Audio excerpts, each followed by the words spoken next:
네, 글로벌 투자 전략, 역시 미래에셋증권에서 투자 전략만 지금 20년째 연구하고 계신 분이죠. 이승우 수석 연구원님 모시겠습니다. 어서 오십시오. 안녕하십니까. 네. 글로벌 증시 투자 전략에 대해서 말씀드릴 이승우 수석 연구위원입니다. 네. 딱 봐도 그냥 전략이 이미 얼굴에 이렇게 많이 묻어난 분 아니겠습니까? 맞습니다. 결혼마저도 전략적으로 하셨다는 얘기가, 이거는 사실이 아니겠죠? 네. 자, 그러면 일단 우리 이승우 연구원님과 함께 글로벌 투자 전략을 저희가 오늘 공부를 해볼 텐데, 일단은 2분기가 이제 시작이 됐잖아요. 4월 달부터. 2분기 대략적인 시장 전망을 좀 알아야 뭐 들어갈지 말지를 크게 좀 결정을 하지 않겠습니까? 네. 2분기 혹시 어떻게 보시는지 여쭤봐도 되겠습니까? 2분기 증시 변동성은 조금 남아있을 가능성은 있다. 네. 다만 반전을 시도할 가능성이 큰 시장이 이번 2분기가 될 거다라고 보고 있고요. 변동성이 조금 남아있다라고 보는 이유는 밸류에이션 문제가 조금 남아있고요. 연초에 그 밸류에이션을 자극해서 시장을 출렁거리게 했던 금리 관련 변수도 시간을 조금 더 필요로 할 것으로 예상하기 때문입니다. 네. 그러니까 증시가 조금 안 좋거나 변동성이 남아있을 수 있다는 거는 밑으로 많이 떨어질 수 있다는 말씀이십니까? 하락 여지는 변동성은 조금 남아있다라는 의미 있을 것 같고요. 네. 근데 그 여지는 크지는 않을 것으로 보고 있습니다. 그렇습니까?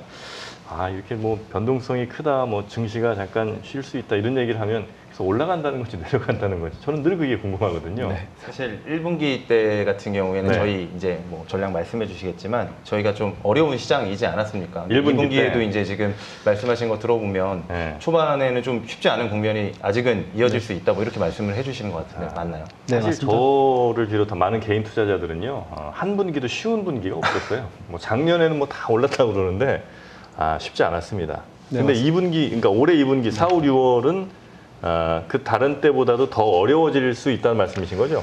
더 어려워지지는 않을 것 같고요. 그렇습니까? 네. 일단 뭐 팬데믹 이후 지금까지의 시장 자체가 대형 위기가 있고 나서 회복을 시도했던 수많은 사례들 가운데서는 가장 빠른 주가 회복세를 보였던 사례로 기록이 됩니다. 워낙에 공격적인 통화 정책이 있었고 거기에 언택 관련주라는 새로운 주도주의 등장까지 가세를 하면서 주가 상승폭이 굉장히 가팔랐던 건데요. 최근에 뭐 그렇다 보니까 뭐 당연히 밸류에이션 부담 부분이 수반이 됩니다. 그런데 네. 최근에 뭐 과열을 진정시키려는 시도는 있는데요. 아직까지 완전하지는 않고 특히 이제 그 1분기 시장을 출렁거리게 만들었던 대표적인 요인이 금리였는데 네. 금리가 단순히 상승해서 문제가 되는 것이 아니라 금리가 상승을 하면서 안 좋아진 업종들이 발생을 했다라는 거죠. 밸류 업종이 상승한 것은 반가우나 네. 크로스 업종은 변동성이 커지게 만들면서 시장을 한층 어렵게 만들게 했었다라는 거죠. 네. 그래서 지금은 뭐 밸류에이션 측면이든 금리의 측면이든 업종 간 역학 구도의 측면이든 시간이 조금 더 필요할 수 있다라는 판단을 하고 있고요. 그래서 대응 전략을 조금 화면을 보시면서 요약을 조금 해드리면 지난 1분기 때 저희는 일상 복귀 시도 한다. 다만 네네네. 이런 걸 반영해서 심리가 조금 과잉 상태에 있다. 따라서 1분기 때는 공격보다는 수비 쪽에 조금 더 무게 중심을 둬야 된다라고 전략을 제시를 했었고요. 네. 팬데믹 때문에 언택 관련주들이 너무 많은 가지들을 펼쳤었습니다. 그래서 네. 가지치기를 조금 해야 된다라는 입장을 견지를 했었는데요.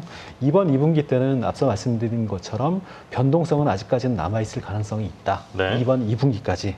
다만 안정 시도가 전개될 것이고 2분기의 전체적인 대응 전략은 조정 시 매수로 가져가자. 그리고 섹터 전략은 가지치기는 조금 더 있어야 될 것 같고요. 다만 2분기 때 밸류와 크로스 업종 간의 공수 교대가 있지 않을까라고 예상을 합니다.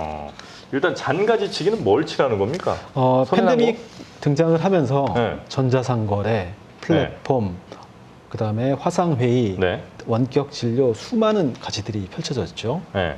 재택 뭐 등등등 해서 근데 그런 부분들이 만약에 일상으로 복귀하게 됐을 경우에도 그 가지가 계속해서 넓게 펼쳐져 있을 거냐?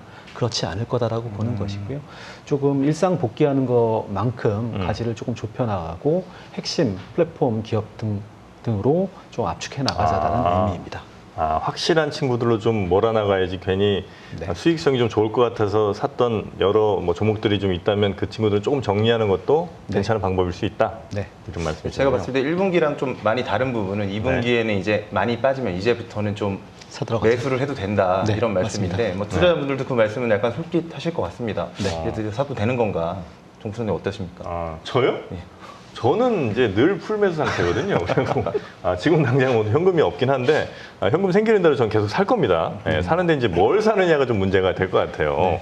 근데 말씀 들어보니까 뭐 언택트나 뭐 이렇게 해서 좀 인기 많이 있었던 그런 종목들보다는 그냥 예를 들면 작년에 꾸준하게 올랐던 빅테크나 이쪽으로 차라리 집중하는 말씀인가 네. 그렇게 들리긴 하는데 맞습니까? 네, 맞습니다. 그래서 뭐 중소형주, 대형주 관계없이 그다음에 여러 가지 띠으로 펼쳐놨던 것들을 조금은 좁혀나가고 큰 종목 쪽으로 압축을 하자라는 의미. 그 이유는 뭡니까? 그러니까 저는 지금 중소형주 좋을 것 같다는 얘기를 또 제가 워낙 이제 많이 듣잖아요, 얘기들을. 그래서 중소형주 괜찮을 거라는 얘기를 좀 들어서 지금 중소형주 준비하고 있거든요, 지금. 중소형 일반적으로 경기 회복 국면에서는 네. 소형주의 주가 수익률이 대형주 주가 수익률을 앞지르는 거가 교과서적인 흐름입니다. 네. 그런데 최근의 흐름은 또 그러느냐? 그렇지는 않거든요. S&P나 나스닥, 나스닥 같은 경우도 그렇지만 네. S&P는 사상 최고치, 나스닥도 지금 다시 태핑하고 있는 그런 상태인데 네. 대형주들 애플이든 마이크로소프트든 아마존이든 주가 네. 흐름이 절대 나쁘지 않거든요. 근데 그 아랫단에 있는 종목들은 최근에 주가가 한 20, 30% 이상 빠진 종목들이 많죠. 그래서 현장에서 힘들어하시는 투자자분들이 많은 걸로 알고 있는데요. 그런 의미로 그리고 일상으로 복귀하게 되면 그 언택 관련주들이 많이 펼쳐져 있겠느냐? 그렇지 않을 거다라고 보는 것이고 좁히고 종목은 큰 종목 쪽으로 조금 더 무게 중심으로 옮겨 나가자라는 네. 의미입니다. 근데 그 요즘에 뭐 금리가 좀 올라왔고요. 그리고 앞으로도 좀 뭐 어떻게 될지 모르겠습니다만 금리 때문에라도 성장주들 좀 힘들 것 같다는 얘기도 우리가 좀 듣지 않았습니까? 네. 네. 일단은 그 시장이 2분기 시장이 금리 쪽에서 좀 계기를 마련해야 되는 것은 맞습니다. 왜냐하면 1분기 증시를 출렁거리게 했던 게 금리였던 거니까요. 그런데 시장에서 항상 금리가 등장을 하게 되면 항상 연준 쪽에 의존하려고 하는 심리들이 강해집니다. 네. 뭐 최근에 얘기가 좀 쑥 들어갔습니다만 오퍼레이션 트위스트 혹은 일드 커브 등등의 조치가 있어야 된다라는 시장 목소리가 컸었죠. 네. 그런데 연준의 입장은 뭐 지금의 최근의 금리 상승세가 경기 회복되는 거에 따른 당연한 현상이다라고 보고 있어서 어떤 외부에서 금리 관련한 안정 계기가 주어질 가능성은 조금 없는 것 같아요. 그러면 외부에서 어떤 계기가 마련되지 않으면 시장 내부적으로 그 지금 금리에 적응하거나 네네. 아니면 자체적으로 안정 계기를 마련해야 한다는 뜻이거든요. 얘기가 조금 어려울 수는 있겠습니다만 금리에 적응한다라는 말이 무슨 뜻이냐면 뒤집어 보면 어느 정도 금리 레벨이 되면 주가가 충격을 크게 받겠느냐라고 해석해 볼 수도 있죠. 네네. 그런데 지금 10년물 기준으로 미국채 금리는 1.6, 1.7인데 어느 정도 금리가 되면 충격을 받겠느냐. 지금도 충격을 받고 있는 거 아니냐라고 보실 수가 있는데 팬데믹 이전에 미국 경제 성장률이나 물가 상승률이 2% 초중반이었습니다. 근데 지금 금리도 만약에 그 수준에 도달하게 되면 충격을 받을 수 있는 수준은 그 수준이다라고 보실 수가 있는 거고요. 네네. 만약에 지금의 1.6, 1.7의 금리가 지금의 경기 회복세를 심대하게 가로막을 것인가? 마찬가지로 지금의 금리 레벨이 기업들의 펀더멘탈을 심각하게 훼손할 수준인가를 따져보면 아닐 수도 있는 것 같은데 경제 성장을 밑도는 금리 아닌가라고 시장이 자각을 하게 되면 네. 그 부분이 시장이 지금의 금리에 대해서 적응을 하고 증시 모멘텀이 강해질 수 있는 계기가 될 수 있다는 뜻입니다. 네네네. 다만 뭐 시장에서 이제 말씀하신 것처럼 정프로님도 이야기를 하신 것처럼 네. 사실은 이제 추가 금리 상승이 더 있는 거 아니냐. 아까 말씀하신 뭐 2% 언더에 있는 금리, 지금 현 수준의 정도의 금리라면 뭐 적응할 수 있겠지만 더 올라갈 수도 있는 거 아니겠습니까? 이게 뭐 좀 반전할 수 있는 이런 계기나 이벤트 같은 게 좀 있어야 될 것 같은데요. 네, 뭐 금리에 그냥 지금 금리에 적응하는 거 말고 금리가 조금 더 떨어지면 시장 측면에서 훨씬 더 반가울 수가 있습니다. 그래서 네. 적극적인 시장 안정될 만한 금리 안정 계기가 없느냐를 따져봐야 되는데 금리가 안정될 만한 계기는 우선 최근에 금리가 왜 올랐는지부터 따지는 게 순서거든요. 금리가 왜 올랐느냐? 화면을 한번 봐주시면 이상의 요인들이 금리를 오르게 한 요인들입니다. 근데 이 가운데서 어느 부분이 가장 크게 금리를 오르게 한 요인이었을까요? 답을 맞춰도 됩니까? 맞춰주십시오. 일부러 틀릴 수도 있어요. 뭐 어떤 방송적 기법을 위해서 뭐 모르는 척 할 수 있는데 맞춰도 돼요? 맞춰보십시오 한번. 제가 한번 맞추겠습니다, 보겠습니다. 그러면. 네. 저는 거짓된 방송 하지 않겠습니다. 네. 정답 백신. 아, 저는 네.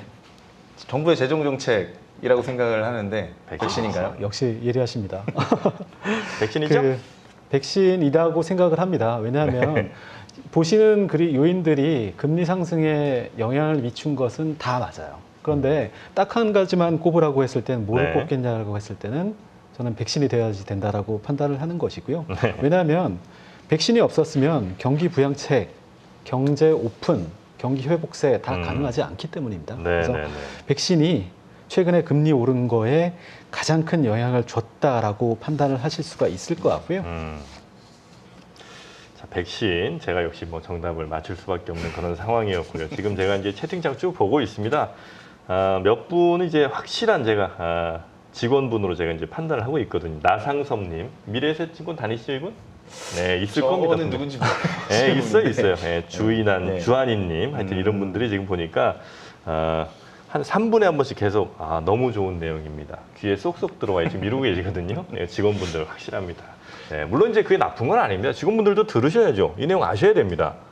그러나 좀 더 진짜 궁금한 거 여러분 물어봐 주시면 저희가 대신해서 우리 이승우 위원님께 여쭤보고 할 테니까 그런 질문도 많이 남겨주시기 바라겠습니다. 직원분들도 많이 들으시긴 해야죠. 네, 자, 말씀하신 내용처럼 네. 백신 때문에 사실 금리가 올라갔다, 뭐 정상화 과정이 있고, 네. 뭐 금리도 올라가고, 뭐 이런 것들 때문에 금리가 올라가는데, 사실 저희는 아까 말씀하신 게 올라간 원인은 이제 저희가 확인을 했는데 더 올라갈지 혹은 이제 떨어질지 뭐 반전의 묘를 알 수가 없는 상황이니까 그 부분이 굉장히 좀 궁금할 것 같습니다.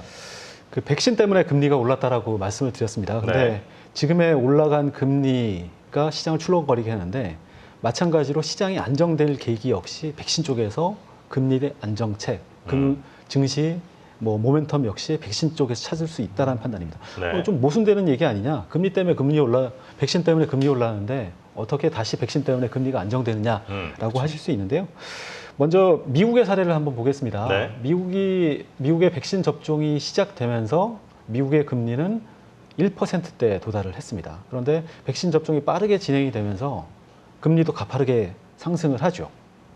효용성이 높은 90%대에 달하는 효용성이 높은 백신 접종이 빠르게 접종이 이루어지면서 이런 빠른 백신 접종이 경제 정상화를 앞당긴다. 그러면 금리 오른다라는 심리들이 반영이 된 것이죠. 네. 사실 차트를 보면 네. 지금 더 백신 접종률은 가팔라지고 있고, 제가 알기로도 일일 미국의 백신 접종 건수가 뭐 300만 건을 넘어서는 수준으로 네. 나오고 있는데, 그러면 사실 차트만 보면 금리가 더 오르는 거 아니냐 네.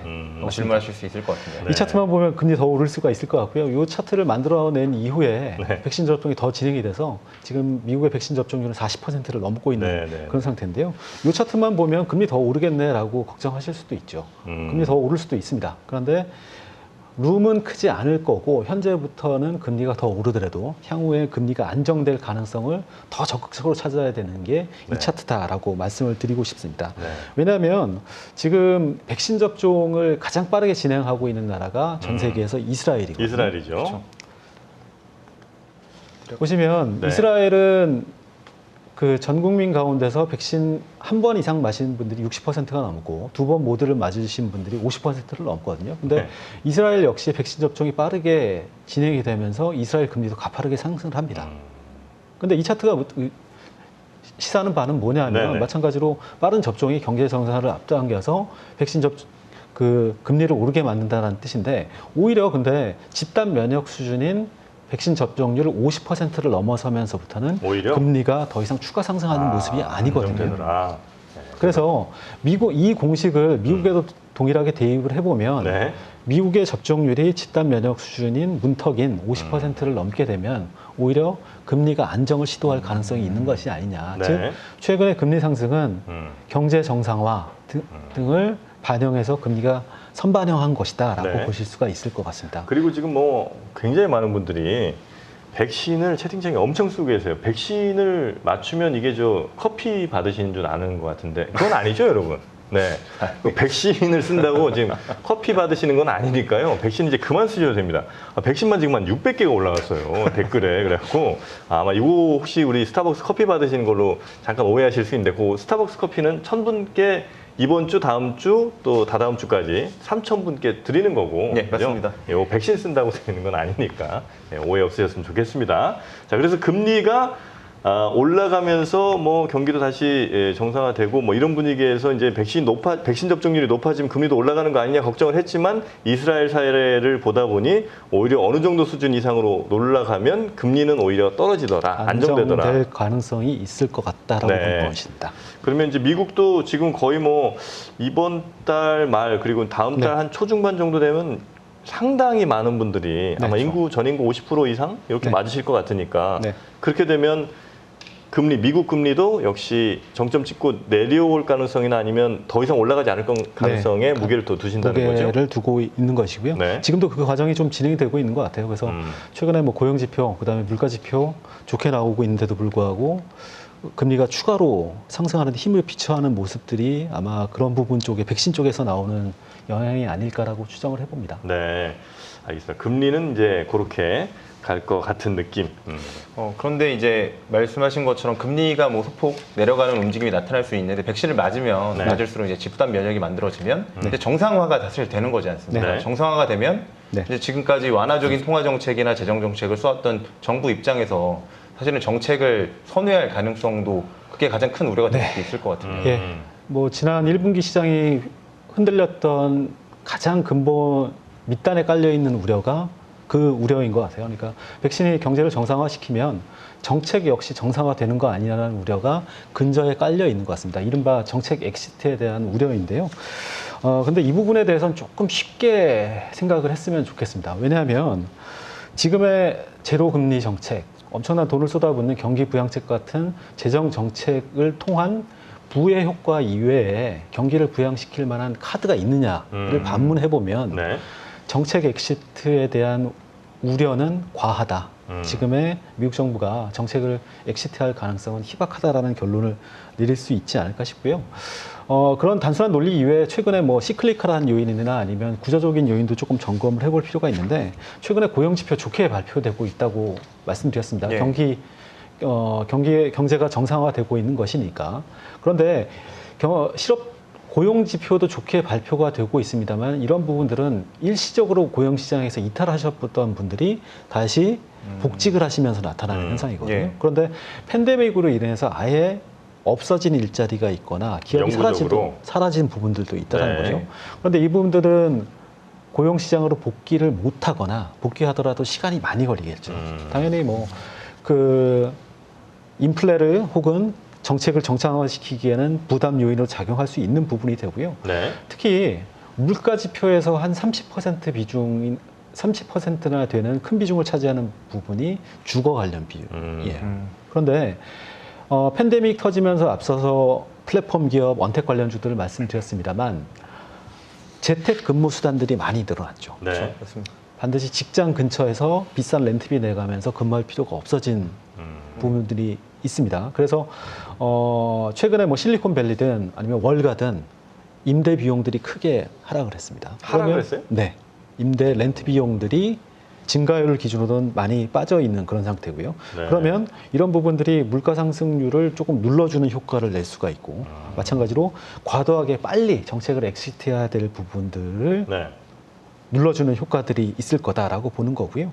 특히 미국의 금리는 지난 5.1 쇼크 이후 40년 동안 하락해 왔습니다. 근데 네. 40년 동안 금리가 빠지게 했던 요인 가운데 하나는 뭐 국제 유가가 안정돼서 그런 요인 이외에 글로벌라이제이션이나 기술 혁신 아니면 인구 증가율 감소 같은 요인들도 영향을 줬다라는 거죠.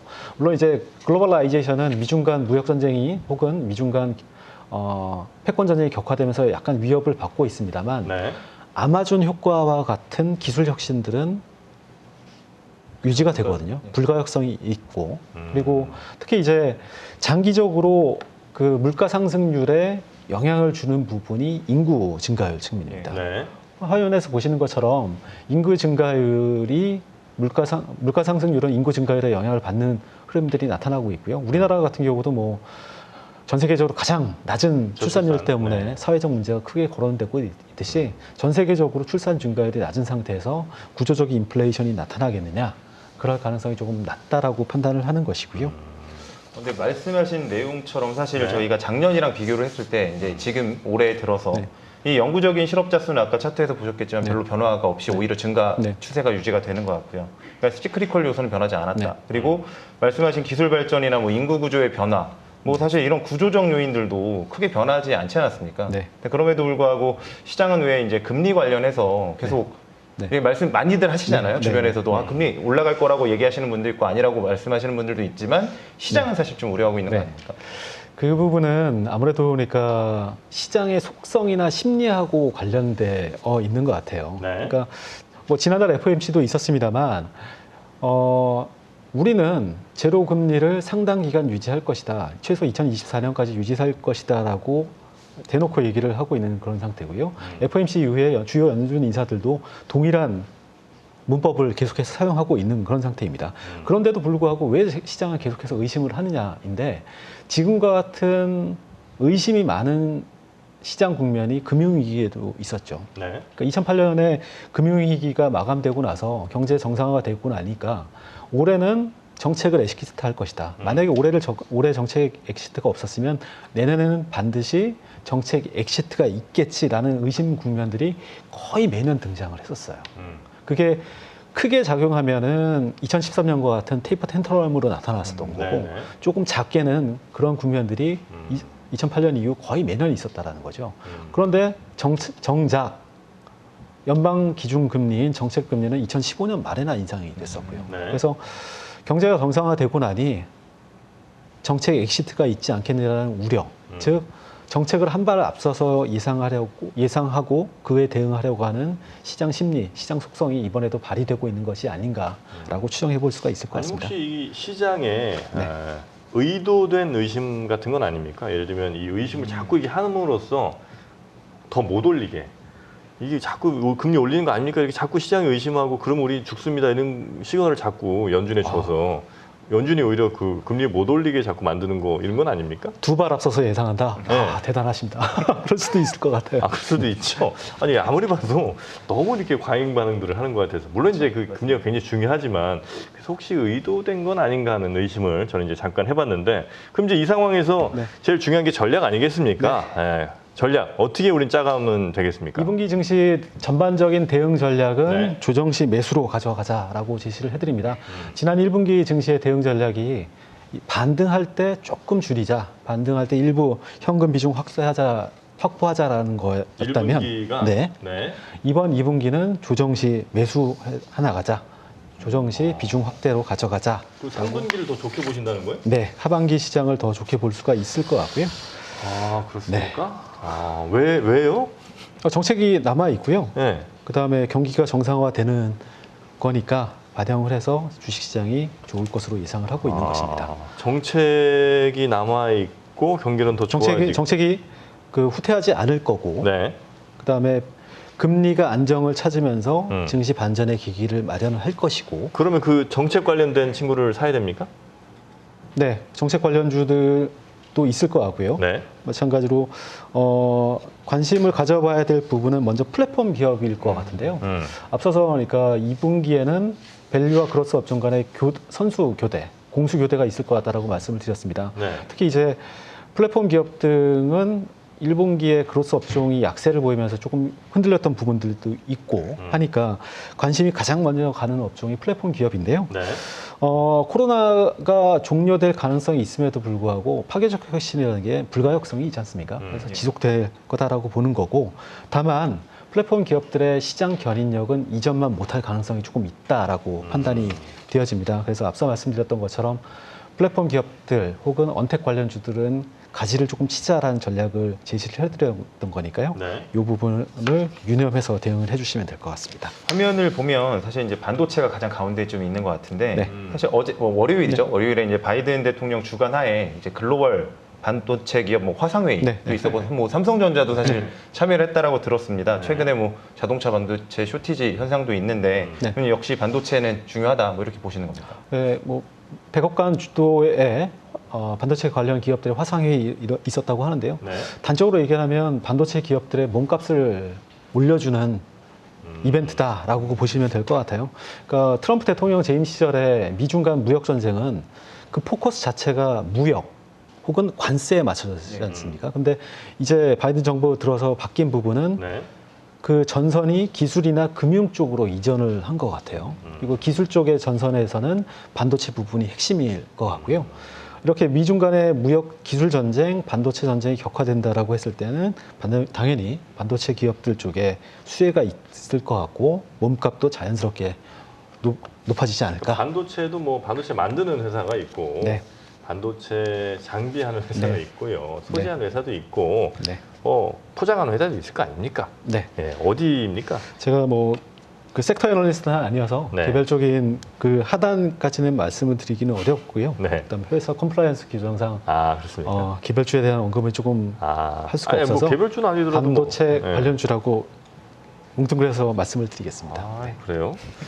반도체가 한두 개가 아닌데. 여튼 근데 반도체 관련해서는 뭐 네. 당연히 좋을 수밖에 없는 그런 상황이다라는 말씀이신 거죠. 그 전기차 쪽은 어떻습니까? 전기차. 전기차 앞서서 그러니까 플랫폼 기업들의 시장 견인력이 조금 약화되지 않겠느냐라고 말씀을 드렸는데 네. 플랫폼 기업들의 약해진 시장 견인력을 물려받을 후임 테마가 어디냐라고 했을 때는 가장 확실한 쪽이 전기차 쪽인 것 같아요. 그래서 아무래도 구조적 성장이 가장 크게 진행될 수 있는 분야가 네. 전기차 및 전기차 관련 띠인 것 같고요. 음. 그래서 2분기 만약에 공수 교대 흐름이 나타난다라고 하면 그 흐름을 가장 이어받을 가능성이 큰 라인업이 네. 전기차 관련 라인업인 것 같습니다. 전기차 관련. 전기차 쪽은 저도 굉장히 관심이 많아서 지켜보고 있는데 뭐 네. 저희가 이제 미국의 바이든 정부 와서 좀 기대하고 있는 부분이 또 인프라 투자, 뭐 신재생 이런 쪽이지 않습니까? 뭐 이쪽도 여전히 좀 좋게 보시는 건지. 네, 좋게 보고 있는 상태고요. 그 파리 기후 협약이 제정되고 나서 탄소 배출 감축량 목표치를 한 번도 저희 인류가 달성했던 적이 없었습니다. 근데 지난해 의도치 않게 달성이 됐죠. 코로나 때문에 생산량 그다음에 경제 활동이 줄면서 탄소 배출 목표량을 지난해 달성을 이거 굉장히 깨끗한 걸로 의도치 기억을 않게 합니다. 달성을 예. 했던 거죠. 네네네.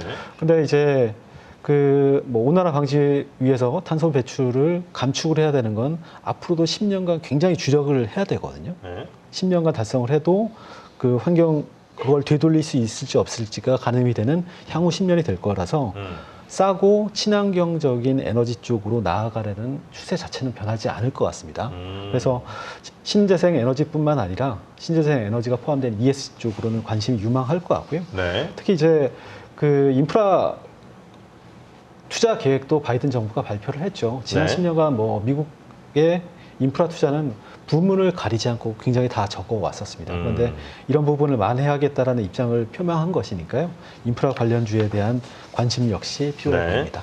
아마 이 실시간으로 듣는 분들 가운데 일부 뭐 소리나 화질에 약간 좀 문제가 있으신 분들도 계시는 것 같은데 그게 이제 새로 고침 한번 해보시면 대체로 이런 문제가 이제 사라지는 경우가 좀 많기도 하고요. 그리고 아마 현재 보고 계신 화질 자체가 조금 높게 설정이 되어 있으면 여러분이 조금 이동을 하실 때 같은 경우에는 이게 끊기는 경우가 좀 있습니다. 그래서 그런 것들을 조금 이제 화질을 낮춰주시거나 새로 고침 한번 해보시면 아마 좀 끊겼던 소리 혹은 뭐 끊겼던 화질 같은 게 훨씬 더 좋아지실 거라고 생각을 합니다. 여기서는 최고의 화질과 최고의 음질로 송출은 하고 있습니다. 네.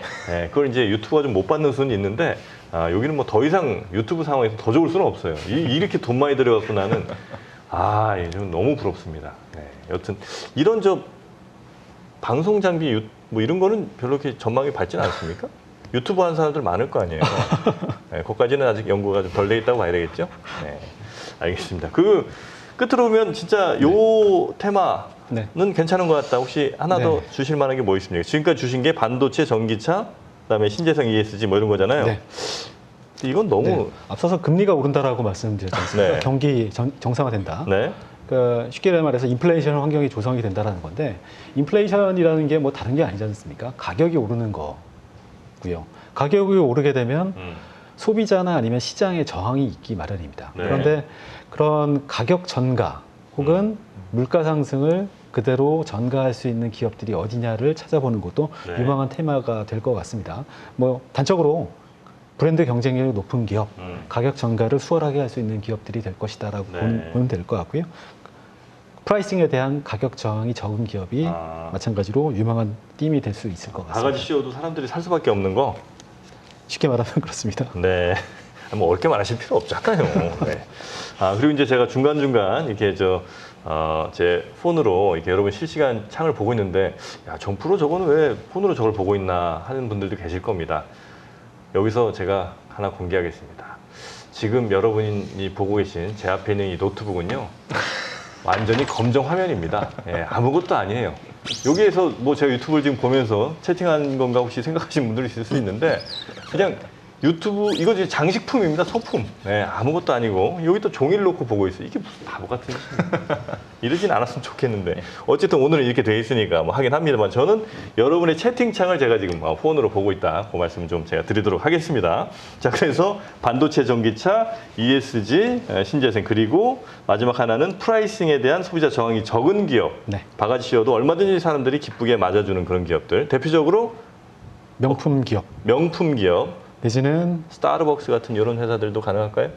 제가 개별 종목은 안 되시죠? 예. 제가 말하는 건 되잖아요. 네, 뭐 건물 1층마다 있는 유명 커피 브랜드라든지. 예. 저는 얘기해도 괜찮잖아요.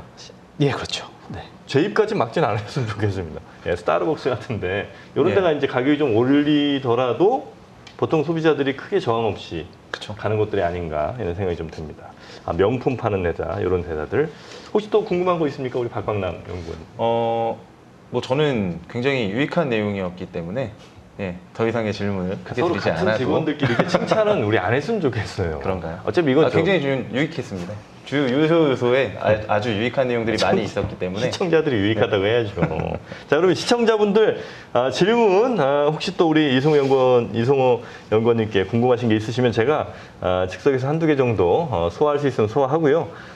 우리 이승호 연구위원님 보내드리도록 하겠습니다. 자, 여러분의 궁금증들 지금 채팅창으로 올라올 것 같은데요. 아직까지는 여러분도 뭐 저랑 비슷한 수준이신 것 같습니다. 뭐가 잘 올라갈까요? 이런 질문은 좀 안 되잖아요, 여러분. 네. 뭐가 올라요? 이런 거는 우리 전략을 담당하시는 분한테 적절하지 않은 것 같습니다. 자, 지금 중국 투자. 중국도 혹시 우리 네. 보십니까? 그 중국 전문가는 아닌데요. 네. 지금 최근에 그 중국 증시도 중국 증시 때문에 조금 힘들어하시는 투자자분들이 많으세요. 네. 그런데 이 부분에 대한 자세한 설명은 다음 코너에서 이제 중국 전문가들이 답변을 드릴 건데요. 네. 지금 중국 증시가 뭐 개별 악재 혹은 돌발 악재가 있는 상태는 아닌 것 같아요. 그러니까 마찬가지로 그 보면 중국 증시가 빠지기 시작했던 게 지금 많이 빠졌어요. 네, 미국 증시가 가파르게 상승하면서부터 나타났던 시장이고, 그런가요? 그러니까 중국 증시의 악세도 기술주나 금리 상승하고 연동이 되어 있습니다. 커플링 돼 있어요. 완전히. 그래서 앞서서 2분기 중에는 금리 상승세가 안정될 것이다라고 전망을 했으니까요. 만약에 2분기 중에 중국 증시에 또 반전을 시도할 가능성이 있지 않을까 싶습니다. 2분기? 네. 제가 요거 말씀은 다 저장이 돼 있으니까요. 네. 왜냐면 제가 중국 약간 있거든요. 중국 조금 있습니다, 나중에 찾아오겠습니다. 그리고 두 번째 질문 하나 우리 시청자분들이 주신 것 같은데, 미국 배당주 투자를 많이 하고 계시답니다. 아마 돈이 좀 있으신 분인 것 같죠? 네. 배당주 투자를 많이 하고 계신데, 금리 상승으로 배당주 메리트가 떨어지지는 않을지. 네. 지금 앞서서 지금 미국 10년물 기준으로 미국 금리가 1.6, 1.7이다라고 말씀을 드렸고, 네. S&P 500 기준으로는 배당 수익률이 한 1.4% 정도입니다. 그래서 금리가 올라오면서 배당 수익률을 넘어버린 것이 거고요. 다만 금리가 배당 수익률보다 더 높아졌다고 해서 주식 투자를 완전히 접지는 않거든요. 네. 주식 투자만의 투자 메리트가 있는 것이니까. 그런데 그럼에도 불구하고 주식 투자 금리가 더 어느 정도 올랐을 때 주식 투자의 메리트 자체가 꺾이네요. 배당 메리트까지 포함했을 때라고 했을 때는 전문가들 대상으로 설문을 해보면 한 2.5% 내지는 2.2% 초중반 정도로 보는 시각들이 대부분이에요. 그러니까 앞서서 제가 주식 투자 메리트를 확 떨어뜨릴 수 있는 수준이 성장률이나 물가 수준을 뛰어넘게 되는 금리 부분이 되지 않을까라고 말씀드렸던 거고요. 네. 마찬가지로 배당 투자 메리트를 많이 깎아 먹을 수 있는 금리 수준은 그 수준 정도로 보면 되지 않을까 싶습니다. 알겠습니다. 자, 이 정도 질문 아마 주셨으면 답변이 어느 정도 되시지 않았을까 하는 생각이 좀 들고요. 자, 오늘 쉽지 않은 시장이 좀 예상이 되지만 이승우 우리 수석님께서 포인트를 요소 짚어주신 덕분에 아주 큰 도움이 된 것 같습니다. 오늘 함께해 주신 이승우 수석연구원님 대단히 고맙습니다. 감사합니다. 네.